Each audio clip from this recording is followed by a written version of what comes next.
I have to introduce the next speaker, who is me, so I don't need to take too long. Okay, sorry. Can go back. Yeah, so the title of my talk is very simple: the rediscovery of two species which we thought could be extinct on Gran Canaria. And actually, I could do the talk in probably 1 or 2 minutes, but I will take longer. So when we did the red list for Europe, we had a couple of species which were threatened. 1/4 of the species are threatened, and we see that 4.6% are in the critically endangered category, and we saw some of them during the present talks. And we didn't decide to call one of the species extinct, and the reason was that we were never sure whether it's really extinct and whether it may have survived somewhere, like Ephippia camille, for example, which might be the one which is really extinct. But anyway, so Derichorus minutus is one of the species which was classified as critically endangered, possibly extinct. And this possibly extinct flag was based upon the fact that it was described from a single male in 1954, and this male was collected at Maspalomas Beach in 1949. I don't know who of you have been to Gran Canaria before. Maspalomas Beach looks like this. It's a very small village at a very nice sandy area, a lot of interesting habitats. At least this is how it looked like in 1960, and this is how it looks like today. So maybe that's the reason why we didn't find it. We had a couple of searches, and we always looked in the vicinity of Maspalomas, and then we thought maybe it would be useful to go to other coastal areas. And we already had these plans when, in 2015, Heriberto Lopez, my colleague from La Laguna, found this photo on Flickr, which was taken in 2014 by David Marquina Reyes. And this photo was not taken in Maspalomas, but on the very opposite of the island, in the north of the island, also close to the coast in Sardina del Norte at the roadside. So I sent a student, Anja, some of you know already, to Gran Canaria to search for this species, but she couldn't find it at this roadside. So she also looked in other coastal areas where we thought the species might still occur. And she found another population here in the southeast of the island, near Arenaga. And this was a good basis for then starting more intensive research. So in 2017, I sent 2 other students, Anne Michaela and Jakob André, to Gran Canaria to have more detailed studies on the population size and distribution and habitat preferences of the species. And you see that the extent of this population is actually quite large. It ranges from Arenaga in the south to Vargas in the north. And the good news is that a large part of the population is in protected area. So it's probably not critically endangered anymore. But at least the southern part is in the area where wind farms should be built, and even Arenaga was, there were some development plans in the area, but now the local authorities also know that the species occurs there. The host plant of Derichorus minutus are Chenopodiaceae. All Derichorus species appear to be specialized on Chenopodiaceae, and these are the 2 species, Zoaeda vermiculata and Basea tomentosa, which the species feeds on. And you can see a specimen here. Well, it's quite well camouflaged, but I think most of you see it probably here. This is a female, and this is a nymph. Not all nymphs are of this color. They sometimes are brown. Sometimes they can be very green, like rubber gums. And you always find them on these bushes. Well, Anne and Jakob also confirmed this record in the north of the island, and that was interesting because the purple dot here is a locality where David found it in 2014, but they found it south of these banana plantations. So this was interesting, so we thought, okay, 1 year later I sent other students there, Claude, Johanna, and Mareike, who did some research on this northern population. And you can see that they found that actually north of this banana plantation there is a large population, but there are only very scattered individuals south of the plantation. And this shows you already that the banana plantation is probably, or was probably, a problem. Yeah, this was probably a large connected population here, but the banana plantation has probably destroyed a lot of habitat. And they told me that in the south of the populations, it didn't look very well. There were some construction work going on there. So we contacted the local authorities, and they told us they're actually doing some habitat restoration measures there to restore some coastal vegetation. And we said, oh, that's perfect. Then probably there's a chance that this species will increase there again and maybe colonize this area. So this is the current situation for the Derricoris minutus, and the question is now, what would the red list status be for a species which was formerly critically endangered, possibly extinct? We have now two populations, and if we look at the IUCN red list criteria, there's one criterion B1, which is based on range size and so on, and you see that we have an EOO, an extent of occurrence of 121 square kilometers, which is still small. We have two locations. A location is defined in the IUCN red list as an area which can be wiped out by a single threatening event. And we say, okay, this could be easily wiped out if the banana plantations continue.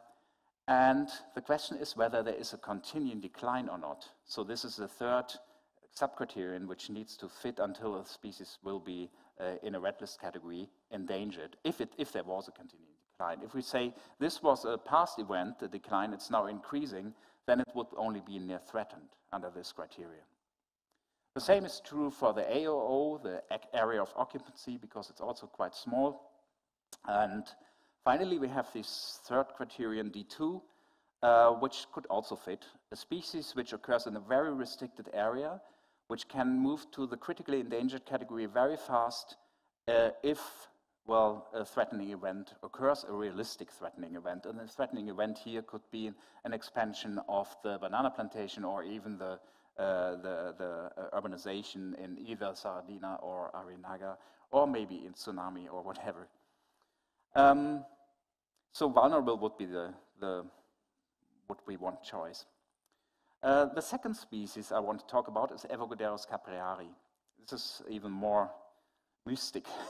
It was described by Bolivar in 1936 from a male which was collected in the Barranco de Agaete in 1930.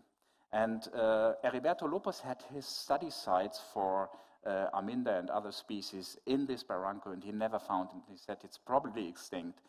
We searched for it, and that all these students I showed you were always asked to go to the barranco and search for Evaugoderus too.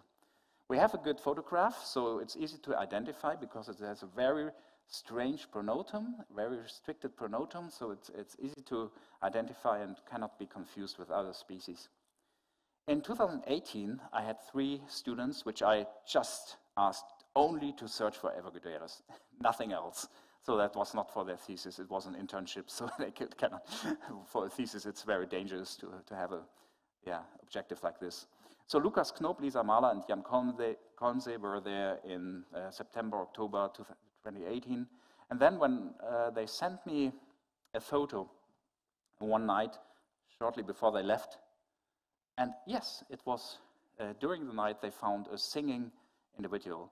And actually this is a female, as you see. So they heard a strange song, which they didn't know, so they approached this song, and after a while they found this female and made a photo. This was exactly at the type locality, more or less. So, but this was very difficult to reach because there were very steep slopes. They were there during night, and so they were really afraid to going further upslope. Because of this discovery, there was a press release in Spain and also in Germany, and the press picked it up quite quickly. So a lot of people heard of it also through the social media and so on. And a few days later, we got this photo of a nymph, which was found in July already at a different locality, actually. And so we went to this area as well a few years later. 1 year later, a smashed individual was found here in the city of Telde. That was on the road. Okay, we don't know where this comes from, whether it has been flown in or whether it has been transported there. So it's completely mystic.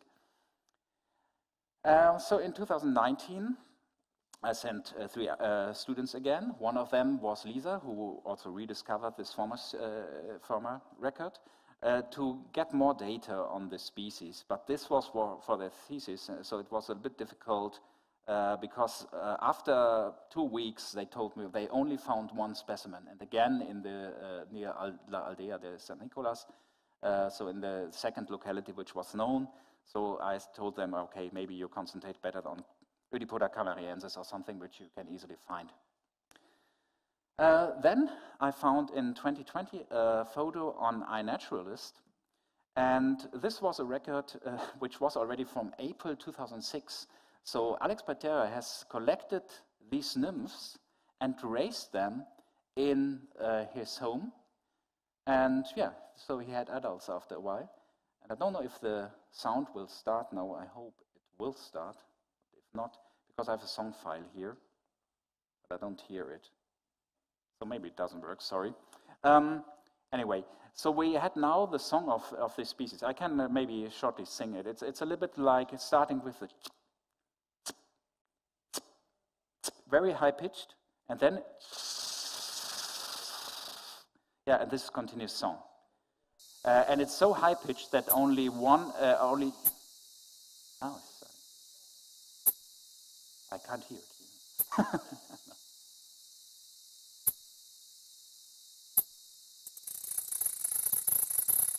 Yeah. During the night, yes. And the interesting thing about this is, well, we had now this song, and we now had a better way to search for it, yeah, because we had a bioacoustic method to search for it. But it cannot be heard by me, for example, and only 2 of the people who discovered it could hear it. So the man couldn't hear it. Then we had actually 2 records of nymphs, which were also sent to Heriberto, and you can see they are again from different localities. And you can see they are sitting always in rocks, in small crevices and so on of rocks. So this may be the reason why they are so difficult to find. Yeah, so it's probably, and it's very steep slopes. Yeah.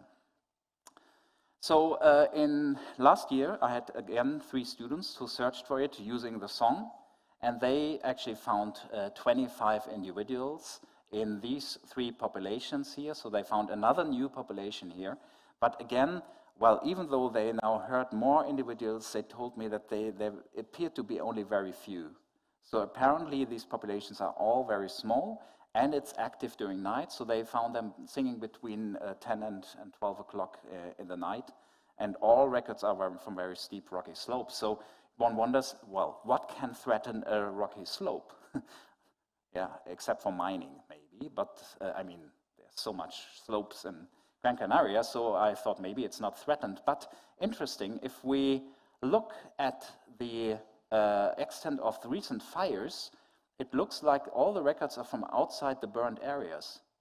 Yeah, so I don't know if fires can really be a problem for a species living in rocky slopes, but it very much fits to the data we have also for California aluaudi, which occurs more in forests, of course. So what would be a red list status for this species now? First of all, the EOO is also very small. It's probably severely fragmented. Severely fragmented means that it has very small isolated populations, which fits very well here. And I assume there is a continuing decline because this complete area appears not to be colonized. But this is, of course, on a weak basis. So it could be endangered or also near threatened, depending on whether one would classify it as declining or not. And the same happens if we use AOO. So both species are not possibly extinct anymore, at least. So thank you very much.